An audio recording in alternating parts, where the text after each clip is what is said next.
This is a bonus session on helping you drive inexpensive leads quickly into your funnels. So you can use everything that Blair is teaching you on how to convert more no's into yeses and collect the money that's still sitting on the table with even more people, because we're going to get some more leads. All right. Let's see here. So briefly about me, again, my name is Rachel Perlmutter, and I've spent over 25 years in the area of sales and marketing. Currently, I'm a partner in a business called The Art of Online Marketing. So we're an online marketing agency, and I've worked for really small companies, and I've worked for multinational billion-dollar-plus companies. And no matter where I've worked, what's been really one of the keys to my success is knowing what the results are that we want to create, and then creating marketing funnels to reach those results. So I'm very results driven, and a marketing funnel really is just that process of helping a prospect and then a customer get to know, like, and trust you more and more, so that first, maybe they're checking out whether they want to do business with you, and then they're getting comfortable with you, and then they become loyal and they become referrers. And that's really what we consider a funnel marketing strategy, to take people through that whole process. Our company focuses on creating lead capture options that will allow you to do email marketing, which is still very effective, websites and landing pages, search engine optimization, and pay-per-click advertising, and then social media marketing are all part of the services that we offer and that we use to do funnel marketing. My email address is rachel@theartofonline.com, and it will be available for you again at the end of this brief presentation. All right, so let's just dive in. Social media gives you the opportunity to endlessly connect with a lot of people all over the world at any time of the day. The thing about it is, if you do not have a goal in mind, then you can spend a tremendous amount of time being active on social media and generate absolutely no results. And let's face it, marketing requires time and money. And we're always trying to minimize how much time and money we have to invest to increase our return on investment. But if you're spending time on social media, doing tons of activity and generating no results, then the opportunity cost of your time is huge, because you could actually be selling. And then on top of that, it's also time that you could be using for effective marketing to fill your lead funnel. So, and we're getting to the meat of it, which is really what you need to see. If you take nothing else from this presentation, this is really what I want you to take right here. To generate leads online that are going to convert, you need to do some very specific things. And as Blair talks about, the whole game of sales is about conversion. How do we take no's and turn more of them into yeses? That's a conversion into either a portion of the sales process, like, may I have an appointment to come and present to you? You've converted someone from being a cold prospect into being a potential a warmer prospect, because they're going to allow you to present to them. That's a conversion. So a conversion can be taking someone through the process of the funnel, or it could be the actual sale. So this is a very heavy wall of type, but I want to break it down for you so you understand what we're talking about here. Remember, I said that we're results driven, and you have to be effective in social media marketing. Conversion is the #1 priority, and you need to decide one thing. What do you want to do once you have someone's attention? So whether you've emailed them, found them on social media, they heard you on the radio, they got a direct mail piece from you, it doesn't matter. What is the one action that you want them to take now that you've gotten their attention? You need to be really clear on this. So if you're a nonprofit, you might decide that you want them to make a donation. If you have an event, maybe you want them to register for your event.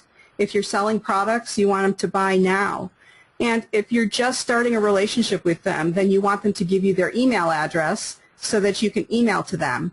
Or you want them to call in so that they can get an estimate or request a quote from you. There's endless actions that you might want someone to take. But whatever that action is, we consider that a conversion. They've gone from one step in the process to the next step. You want to do one of these at a time, because I'll get into the why, but you want to do one of these at a time. The next thing is, what are you going to give them in exchange for doing that one thing? Is it a promise or a guarantee? So maybe you guarantee that if they use your product, you will save them time. Or if they use your product, they will save money. Is it a free gift? Are you going to give them access to a free video or a free e-report if they give you their name and email address so you can continue to market to them? Maybe you're just going to offer them some inspirational quotes on a daily or weekly basis. But if that's what is exciting to your audience, then that's going to be a great thing to offer. So you have to think about, what are you going to give them? What would they want if they were your perfect target customer? Now, the next piece in all of this is it needs to be super easy for them to take the next step. You have to have a really clear call to action. So think about buttons like click here to register. That's pretty clear on what you want them to do. Or add to cart. We see that all the time. Or donate here, call now, press 2 on your keypad if you're on the phone. Submit your request if someone is asking for a quote or an estimate. So you want to be very clear with exactly what you want them to do, and you only want to ask them to do one thing. All right, and then the next and other most critical piece of all this, so this all goes together, this is one piece that you need to be very cohesive with, is where are you going to send people once you have their attention so that you can get them to register or donate, read about your promise, your guarantee, and make sure that it's very clear and simple for them to do. So commonly we use landing pages online for that, which is one page where they only can learn about this one product or service and take this one action, versus a website which can help build your credibility because it has a tremendous amount of information about you. That's another place you can send someone. You could send someone to a physical store or a restaurant or warehouse to take an action. Mention this promo code and get 20% off your purchase or a gift with purchase. There are 800 numbers that you can call into and then listen to a recorded message that will at the end say, if you'd like to speak with someone now, press 1, and then they get connected to a live person to continue that process. Or you can have them text into a special number. There's many, many things you can do, and you can use landing pages, websites, phone numbers, physical locations, text, all those things. So you just have to get very clear on where you want to send them, what you want them to do, and how you can make it as easy as possible for them to do those things before they get distracted and go and do something else. Okay, there we go. And real quickly, these are just some examples of these types of call to actions that you would see on a landing page. So, click here to order now. When I say buttons to get someone to purchase something, that's an example.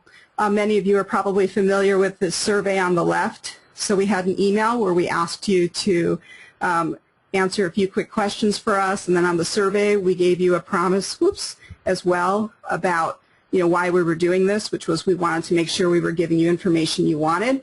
And so many of you said you were interested in lead generation, that's why we thought of adding this bonus session to the webinar. So thank you to all of you who did fill that information out for us. Other examples are call, an 800 number, and then the promises so that we can discuss how to help you grow your business today. And then, we've all seen these different types of buttons, so I'm just going to move on.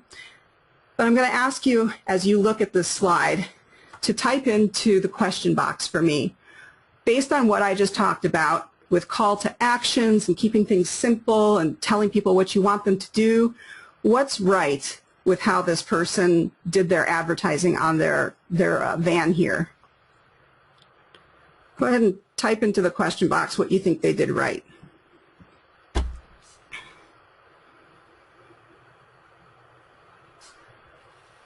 Okay, let's see here.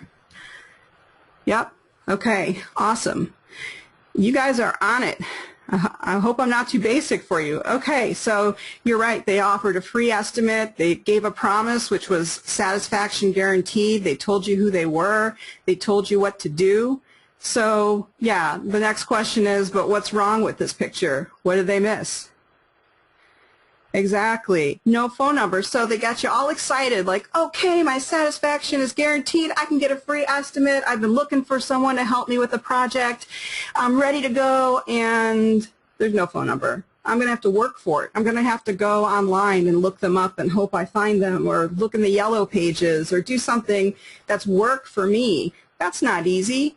How many people will even remember that they saw this van, let alone remember the name of the company, I would say 4 minutes later, right? There's no likelihood that this person will get any calls without having made it easy for them. Someone put, you could stalk them and follow them till they stopped. That is another option. So that's not making it easy on you, but you could definitely do that. So, okay. So the rest of this session, if you can get that conversion piece down, where you have a landing page that has one call to action, makes it super easy, all those things. If you can get that down, then the rest of this is all about getting traffic to that conversion piece. And again, I say landing page because I'm an online marketing person. I use a lot of landing pages. But if you have a brick and mortar store or a restaurant and you want to get people into your physical location, then you can be thinking about it in terms of that. So we're going to talk about some top traffic drivers. I don't get to include all of them because this is a short presentation, but I will give you what I think will get you to where you want to go the fastest. So the first one is ride someone else's coattails. Now, that does not mean take advantage of them, but once you really know who your target market is, so if you know that you sell beauty products, you sell organic skincare and makeup, and you want to reach your target market, which you've defined as women that are interested in healthy organic products, then you could find someone that you know or that you just connect with who sells organic hair care products, but not beauty, not skincare. Now, if they've been around for a while and they have a really nice audience and loyal group that follows them and that loves their products because they're organic, because they work, then odds are they're going to love your products too, assuming that they work and deliver a great experience for the customer. So if that's the case, then what you could do is offer to partner with this other company who already has developed this great target audience and say, okay, I will take your message, your promotional offers, I will share them with my list in email, my social media. I'll create a box, you give me a box stuffer that I can put in with my products, and I will share, your promotion with anyone I ship my product to or my invoices to if I ship those separately. And in return, I ask that you do the same for me. So I would like you to do an email where you talk about me. If you have a blog, maybe I can write a guest blog for you. If you're doing social media, if you could go ahead and promote me there as well. And there's two ways to do this. You can truly partner and co-market with someone. And then that is exchange, where you're just offering to do the same things for each other. The other option is to do it in an affiliate arrangement, so that you're saying, all right, I'm going to pay you commission for any lead that you drive to me that I did not already have as a customer that buys from me. So that's when you get an affiliate. That's a little more complicated because you've got to set up the ability to track all of that, but it's also very, very effective. There are some people that the only way they market their business is through other affiliates. So that is an option, and affiliate commissions range all over the place. I'll tell you anywhere from 10 or 20% on the low side, which is usually for a high-ticket, service-oriented product, to 50 to 70% for information products. And then there's all variations in between, those two spectrums. So you want to always just try and partner with someone if you can without doing the affiliate deal. If that you know, if you don't have the money to invest right now in setting up all that tracking. And then when you're ready, you can set up the affiliate deal as well. But you just need to make sure you have the margins to pay it out. So I'm trying to give you things that are fast and easy. Partnerships are fast and easy. Having to track commissions, a little more complicated. Now the other portion of this is you can find people who are very specific in your niche that are either doing radio shows on the internet, maybe they're writing blog posts and have huge followings there, or you know, they're on YouTube and they're doing what we call unboxing videos, where they literally get a box, you know, they get a free product shipped to them for review, and while they are opening this free product, they show you the whole process of unboxing, so people can see how it comes shipped, everything that came in the order, and can decide if this is something that they are excited about as they go through it, like, oh, look how pretty this is wrapped, or wow, they really kept this safe with lots of bubble wrap, or whatever they're going to say.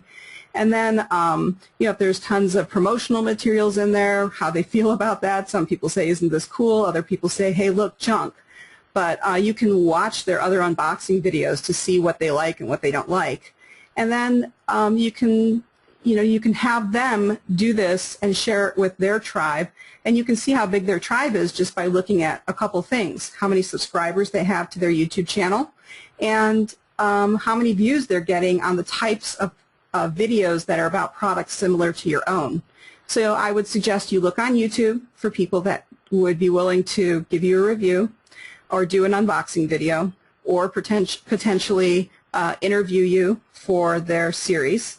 Technorati will allow you to find bloggers that are really big in your space, and that means that if you go to Technorati, you can look by industry for a blogger, and when you do that, you can then see how many people are subscribed to their blog. So do they have a big, do they have a big audience, or do they have a very small audience, so they're not really your target when it comes to helping you cross-promote. And you can also see when the last time was that they put a blog post up. So if they're blogging frequently, then that tells you that they're engaged with their audience. But if they're not blogging, you know, for 2 months, 3 months, or, you know, even less than that, if they haven't blogged in the past 2 weeks, it's very questionable of whether they're really engaged with their audience. You want someone highly engaged. So do some research, find the people who are talking to your audience and showing them the types of things that, if they like those things, they like your things, and then ask them to allow you to either guest post, send them a product or access to a service for their reviews, or to interview you on their blog radio show or their video show. Okay. So I am going to pause for a second and just ask you if you have any questions. We have about 10 minutes left, and I still have a lot to cover, but I want to make sure that everyone's keeping up with me. So I'm looking at the questions box now, and if you have anything, then go ahead and share it. All right, so I have one question, which is ClickBank a good way to get affiliates? And it is. ClickBank and ShareASale and Commission Junction are 3 very popular affiliate programs that you can access online, and they will help you get affiliates and automate the process. They keep a percentage of every sale for accommodating that for you or helping you with that technology. And then on top of that, you can go and look at products or services that are similar to yours and see what kind of affiliate payment the other competitors are giving, to see how much you're going to have to offer as far as a commission goes to get someone's attention. And really, you know, affiliates, they want you to have a good product because they don't want returns and for that to get taken out of their commissions. But after that, they just want to make the most money they possibly can. So giving those names again, it's Commission Junction, ShareASale, and then ClickBank. Not necessarily in those orders, that order. ClickBank is, I believe, the most well-known and popular, but ShareASale and Commission Junction are also very popular, and and worth looking into if you're going to seriously pursue the affiliate route. Okay, so now I put some numbers up here for you in about Facebook, and I thought I'd show you someone that you were familiar with, so maybe you would even relate to these posts. And so I put Blair's numbers up here, and I want to explain this a little bit. So in Facebook, there is a saying right now, if you start researching what's happening on Facebook, it used to be that like 50% of your Facebook page posts would show up in your fans' newsfeed, just automatically. It was beautiful. From an advertiser / marketer's perspective, it was a wonderful thing. And then they decided that they were going to create a model that allowed them to monetize the advertising that businesses were doing to the personal profiles of people, and they dropped the average reach to about 16%. Huge drop. The advertising community went up in arms, said, oh my God, we're going to have to pay to use Facebook to reach our fans. That's just so wrong. And it caused a lot of anxiety. And then if you look now, you'll see that that average is dropping even further from 16%. Some people are saying it's down to like 6%, and it's heading to 2%. Now that's really scary from an advertising perspective, and you think, well, what's the point of doing a page on Facebook? No one's going to see it anyways. But the fact of the matter is that what I wanted to show you was those are legitimate statistics, but they don't have to apply if you are doing a good job engaging with your Facebook fans. So I just explained to you it was 50%. It definitely dropped to 16%. Some people are as low as 6% now, and it is estimated to be heading to 2%. But when you want to look at the success of a page, when you want to look and see how am I doing without having to pay for that advertising, these statistics I'm showing you are to show you a couple different things. One is underneath the page name, you can see how many fans a page has, and then you can also see how many people are talking about it. So just doing the math, approximately 10% of Blair's followers are talking about his page. Well, knowing that the average is supposedly 6%, I'm good with that. I'm happy. Would I like it to be more? Sure. But relative to the industry, I feel like it's good. Then I wanted to show you two different types of posts just to show you that engagement makes all the difference in the world. It is a popularity contest, have no doubt, and Facebook will reward you for providing highly engaging content to your fans and followers. So if we look on the left, there's a post there which I really like that, Blair has said, and I've put up here. You'll need to keep asking yourself, what did I learn, so that you can make a significant correction after that. So, I mean, we all make mistakes, but the option is, do we learn from them or do we let them create doubt? So this is a very, for me, it's a great post that it's just a reminder. What did you learn? What did you learn? How can you make it better? And other people liked this post too, because they went ahead and posted. 206 people liked it. 27 people shared it, a couple people commented on it, and if you look at the very bottom, you can see that Facebook showed it to 8,596 people, or 12% of the fans, which again defies that 6% number. But if you look at the one on the right, you'll see that if you can do a graphic inspirational quote, they are still the most popular thing that people really like on Facebook. And in this case, we asked a question, we put up an inspirational quote, and the difference is twice the likes, 4 times, 5 times the shares, and twice the exposure.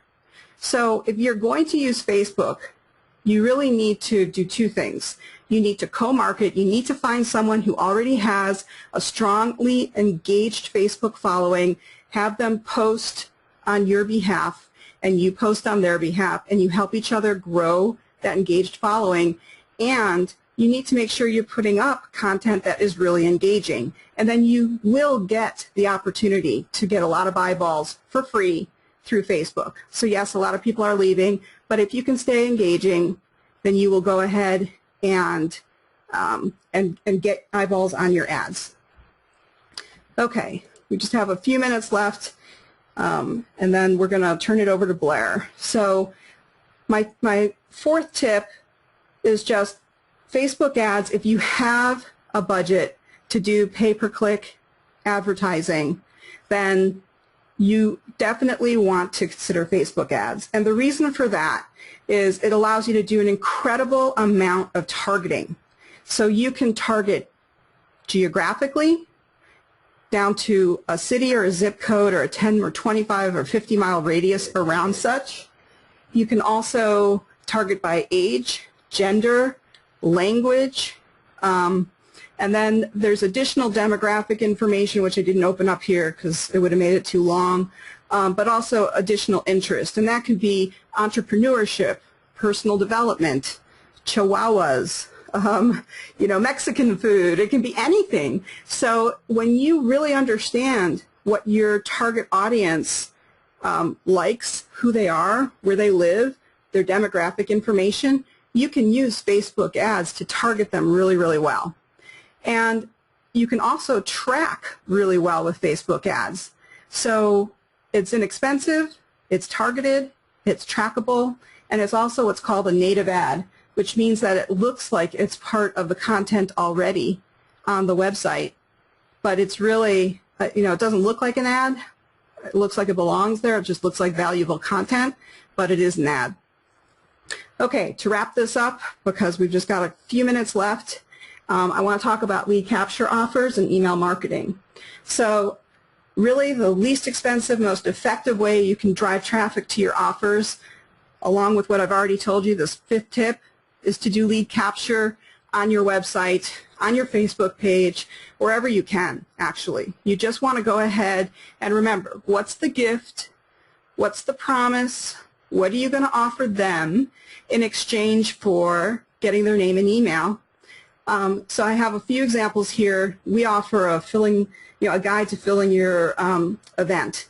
And then if someone gives us their contact information, we let them have it for free, or we offer free marketing consultations.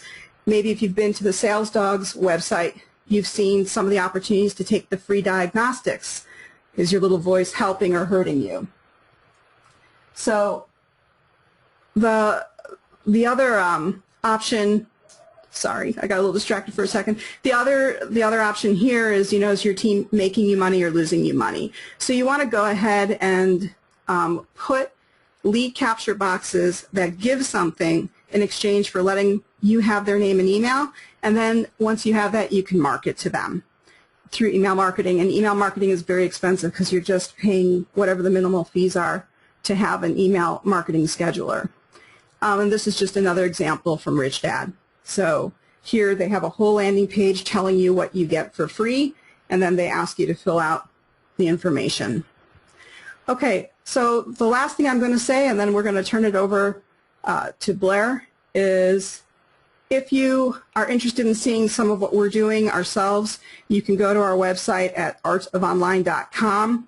If you scroll down on the home page, you'll see the Do the One Thing Differently Tell Me button. You can click on that, and that's a funnel, a lead capture funnel. And if you have a website and you scroll to the bottom of the website, you'll see this website quiz pop up, and you can try taking that to see how your website is. And it's very quick and easy. And again, they're just examples of ways to do a lead capture. Okay, so I'd like to thank you very much for your time and attention. If you have additional questions, I will do my best to answer them. You can email them to rachel@artofonline.com, or through Twitter, you can do @RachPerlmutter. My name's too long. No L included on my Twitter handle. Okay, so I am going to say welcome to Blair, who has joined us, and make Blair the presenter so that he can show his screen. Hey, good job, Rachel. Thank you, Blair. I mean, I learned a lot about what I'm already doing. Well, good. I'm glad to hear that.